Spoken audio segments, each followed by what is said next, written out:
run ahaantii nolosha miyigu si weyn ayay uga duwan tahay ta magaalada xitaa habka haasaawaha iyo sheekaysiga dhalinyaradu marka ay guurdoonka yihiin ayaa aad u kala duwan haasaawaha miyigu waxa uu ahaan jiray mid qiimo weyn leh dhaqan iyo asluub leh isla markaasina aan degdeg iyo deelqaaf midnaba aanu ka muuqanin bal aynu eegno masraxiyad kooban oo sawir cadi inaga siinaysa sidii uu u dhici jiray haasaawaha reer guraageenu ama dadka baadiyaha ku noolay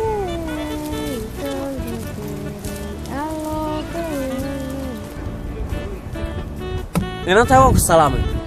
aniguna sidoo kale baadi soo fogaatiyo inna sawra xoolaad miyaad saaka aragtay intay sabadaa joogeen haddaad ku sagsagto soo dabaali weyday sii raadintoodani maxay saaka kuu tari dhega oo waa adigan sannaadhee saydhsaydhe hadalkee waa maxay saluugay ha saruugin hadalkee soo kaabi sheekada alxamdulillah waa taas yaa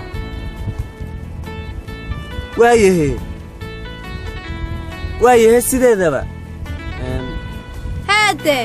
maxaad soo wadataa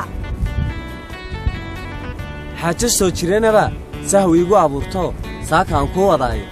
sahan baanu ahay guur oo halkuu ku siman yahay dee adigu ku sugan yahoo sinaba kuma dhaafsana carre laga susumayoo sanku neefla jirin baad sacbada ka tumataaye sintaa bidix bal iga dhaaf salka maadu yar dhigi maya ee ka sii soco adigoo sindheerabaan dusha kaa suntadayo intaa kuu sabraayey soo noqon labaad iyo ballan suganu ballisiisi ilan sidan kaaga dhaqaaqi maaye ballana haa ballan sugan isiisi ballan sugan haa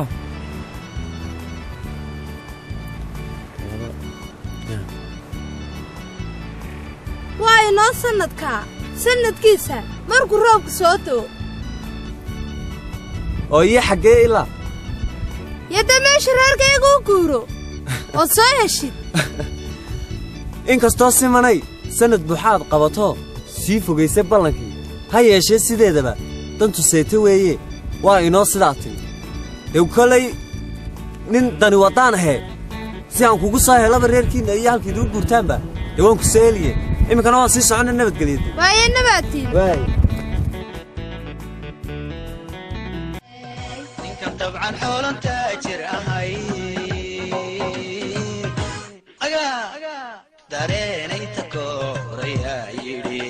dareenayta koorayaa yidhi tantadalaho una tuftiisa yeesho intuu igu tiixay buu tome wartagayba tahayo bakaa tagaye tolkaytayo geheel ma siiseene ninkan dabcan xoolan taajir ahay بسم الله dareenayta koorayaa yidhi